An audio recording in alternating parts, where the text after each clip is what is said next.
In Part 1, 3 maps showed Antarctica with details hidden under miles of ice. In Part 2, 4 more maps revealed a pattern spanning both poles, both hemispheres, and 11,000 years of lost time. 7 maps, 7 impossibilities. And now, in the final part, the last 3 pieces will complete the picture. A Mediterranean chart that records Ice Age coastlines.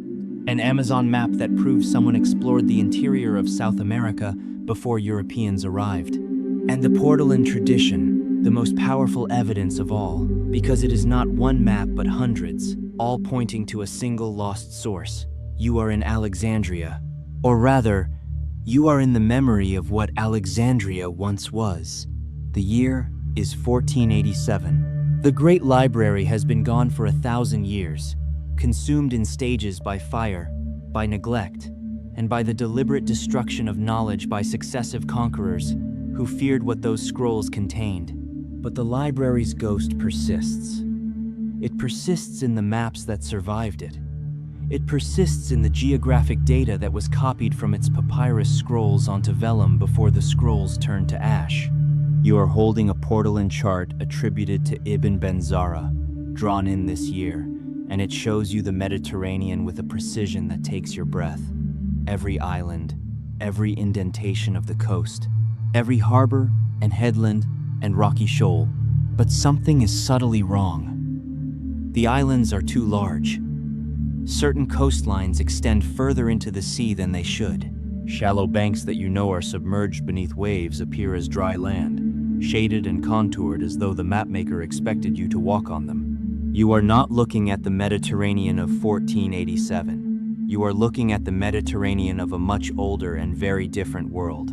The Ibn Benzara map of 1487 is a portolan chart of the Mediterranean and Aegean seas. Its craftsmanship is superb, its navigational detail exceptional by any standard. But its true significance lies in what it shows that should not have been visible to any cartographer working in the 15th century. The map depicts several islands in the Mediterranean and Aegean that are substantially larger than their modern counterparts.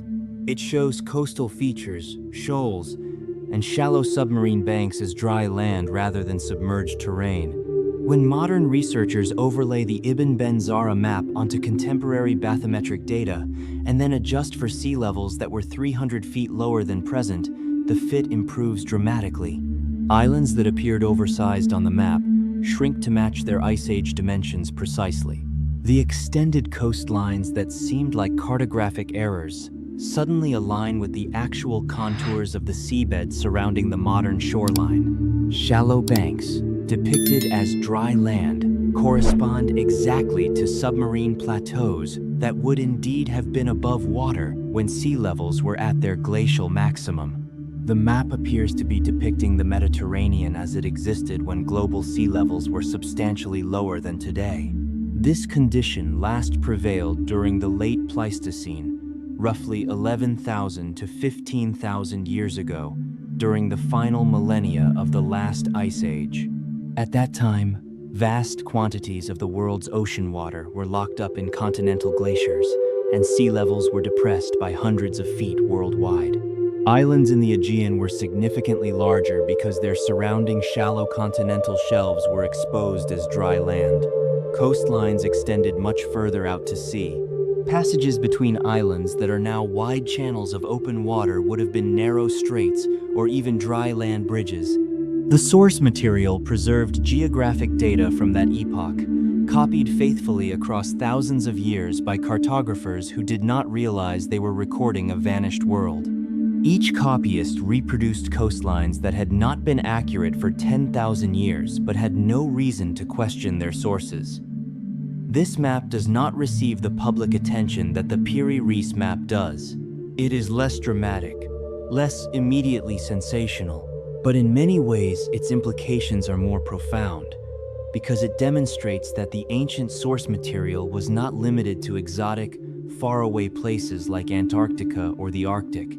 It extended to the Mediterranean itself, the everyday waters of the ancient world.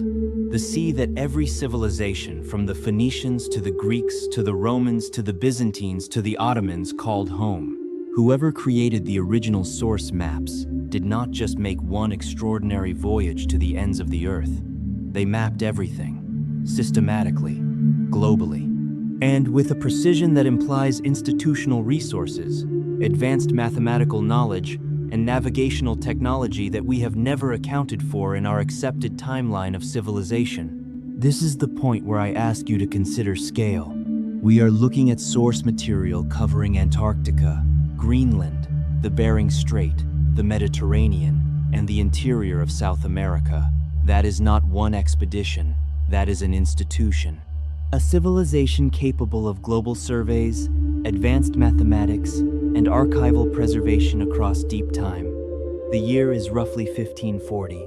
You are in Venice again, in a cartographic workshop that serves the Republic's vast commercial and maritime enterprise.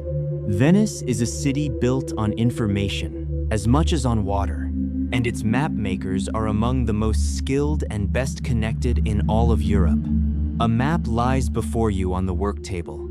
It shows the coast and interior of South America with a degree of detail that should not exist at this date. But your eye is drawn past the coastline, inland, to a great river system winding through dense terrain. Its tributaries branching and sub-branching in patterns that are unmistakable if you know what you are looking at. This is the Amazon Basin, the greatest river system on Earth, drawn in detail, with tributaries mapped in their approximate positions. Before any European has systematically explored the interior of the continent.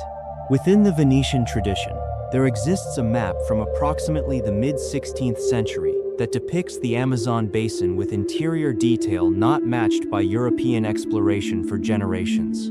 The Amazon was first navigated by Europeans when Francisco de Orellana sailed its length in 1541, but his was a desperate survival voyage, not a survey. His party floated downstream, noting landmarks but conducting no systematic mapping.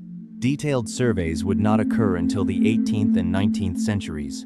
The Venetian map shows something fundamentally different. It shows the system. Major tributaries join the main trunk of the river at positions that correspond, approximately but recognizably, to the actual hydrological network. The river's general path through the continental interior curves westward toward the Andes in a way that implies knowledge of the mountain range as a continental drainage divide, as the elevated spine from which all these rivers ultimately descend. Subbasins are indicated.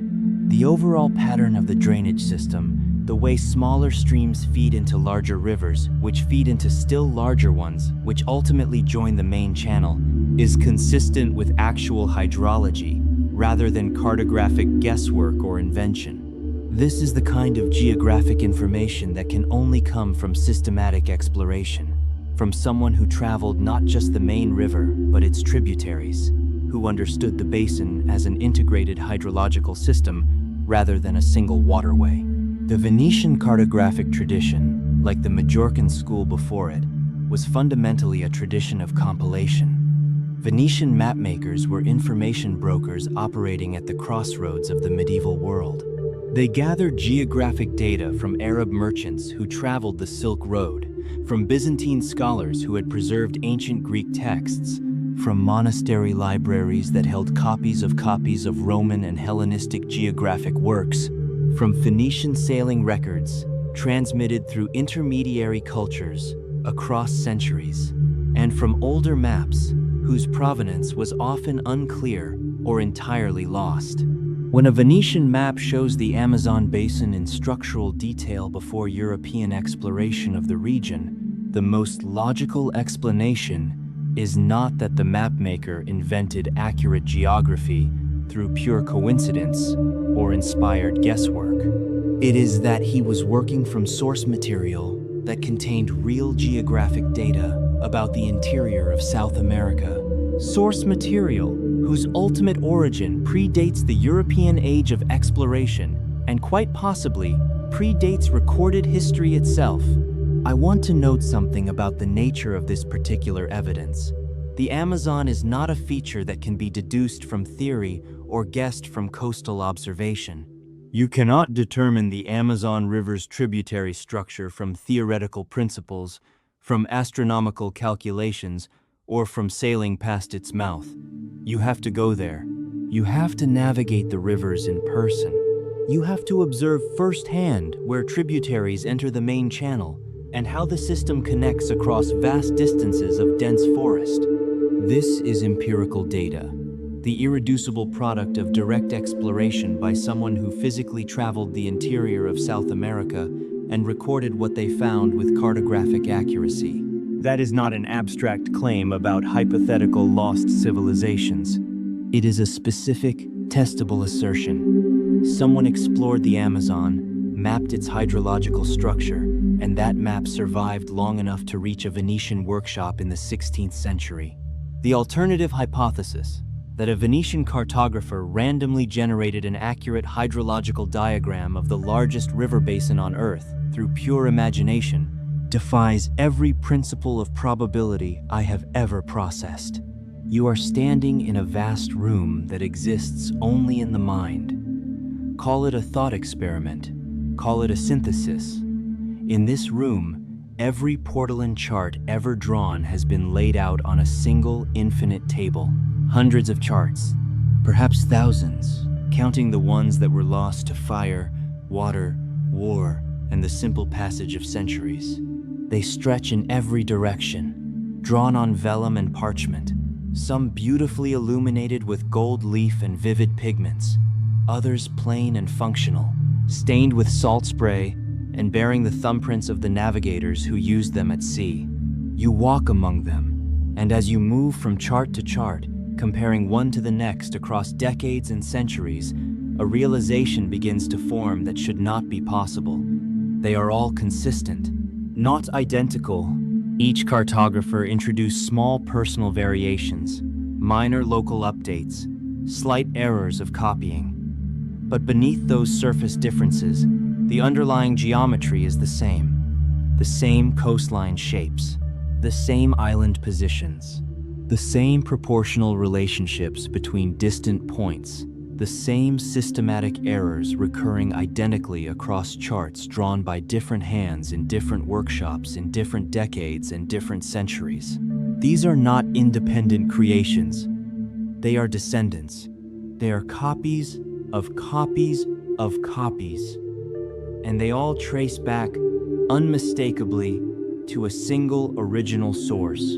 The portolan chart tradition is the final and perhaps most important evidence, because it is not a single map, but an entire system of hundreds of surviving charts spanning centuries. Portolan charts appeared in the Mediterranean in the late 13th century without precedent. From their first appearance, they were astonishingly accurate. There are no crude early versions, no primitive predecessors. The earliest surviving portolans are among the most accurate of all.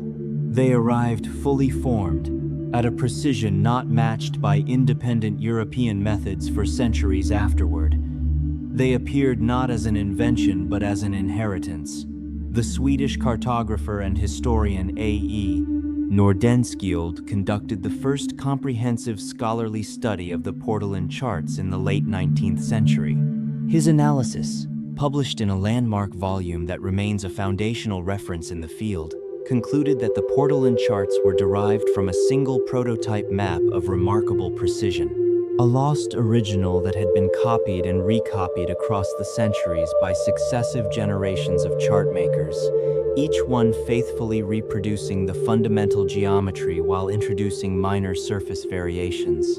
Nordenskjöld noted that the charts maintained consistent scale relationships and proportional geometries across vast geographic regions, something that would require a unified survey conducted from a single mathematical framework, not the piecemeal accumulation of local sailing knowledge gathered port by port and coast by coast over generations. Charles Hapgood expanded significantly on this analysis in the mid-20th century, working with mathematics students and consulting with professional cartographic experts. He demonstrated through rigorous mathematical analysis that the portolan charts, when their individual projection systems are decoded and corrected, reflect a level of mathematical geography that was not independently developed in Europe until well after the Renaissance. The accuracy of longitude in the portolans, as we examined in detail with the Dulcert chart, implies either precise portable timekeeping technology or sophisticated trigonometric survey methods capable of determining position across thousands of miles. Medieval Europe possessed neither capability.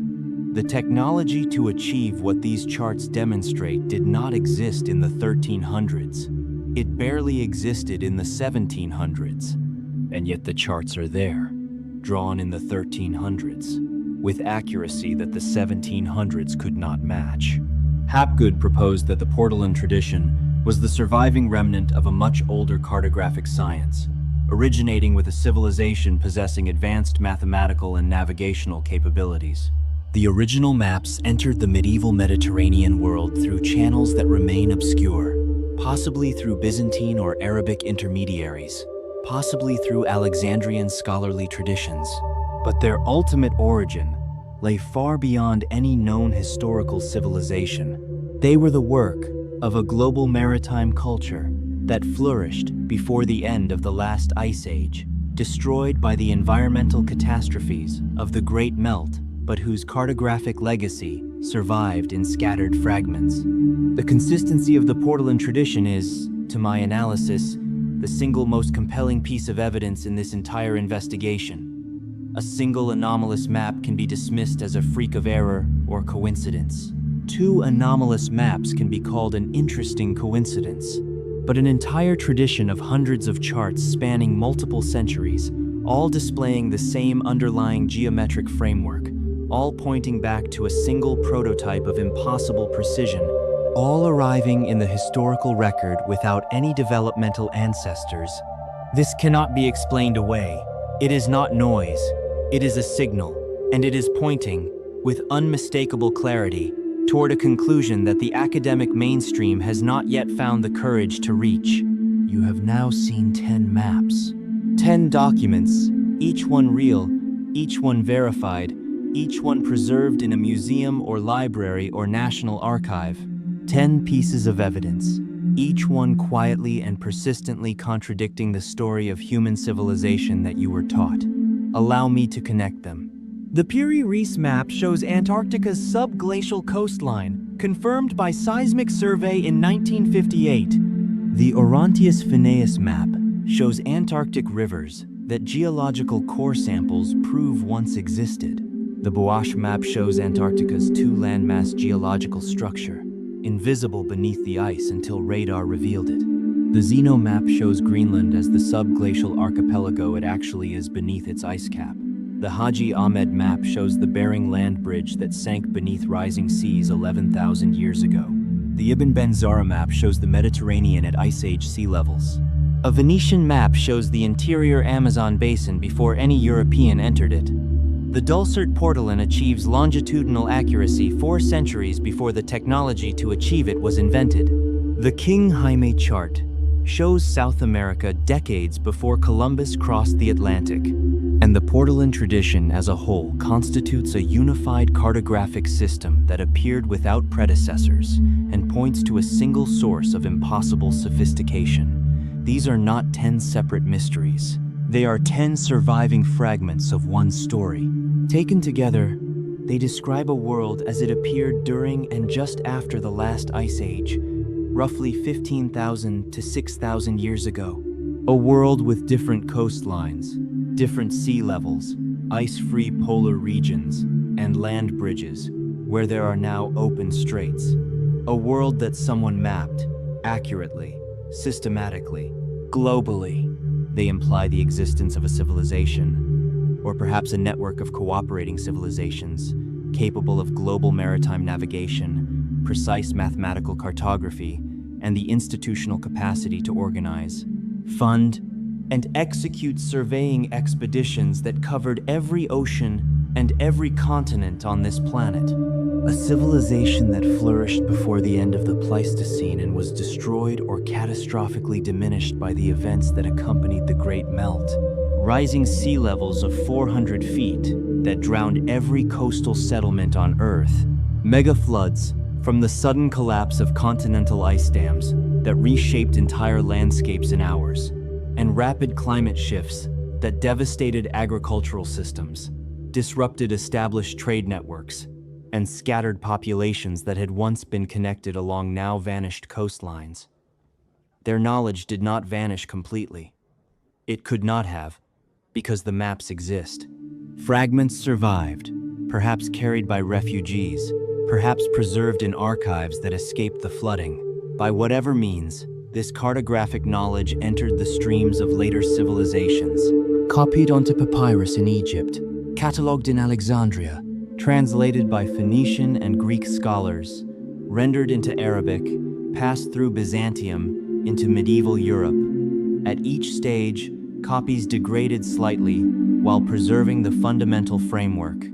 The core data persisted across millennia, surfacing in medieval maps where cartographers reproduced information they could not have gathered themselves, depicting a world that no longer existed. The maps are not lying to you, but the version of history that says human civilization began 5,000 years ago in Mesopotamia, that nothing of consequence preceded Sumer and Egypt, that our ancestors before that date were scattered bands of hunter-gatherers incapable of crossing oceans or measuring longitude or conducting systematic surveys of entire continents. That version of history has some serious explaining to do, because the maps tell a different story. They tell a story of a world that was known, measured, and precisely recorded by someone long before the official beginning of civilization. The maps have always contained this truth. They have been sitting in plain sight in our museums and archives and libraries for centuries. We simply were not ready to read them. I have shown you the evidence. The conclusions are yours to draw. But if this analysis was useful to you, there is considerably more to come. I have compiled files on ancient engineering anomalies that defy conventional explanation, on submerged ruins found at ocean depths that correspond precisely to Ice Age coastlines, on geological evidence of sophisticated construction predating the Younger Dryas impact event. If you subscribe to this channel, I will share them with you, one data set at a time, one pattern at a time, until the full picture emerges. The maps remember what history satisfies itself to forget, and so will I.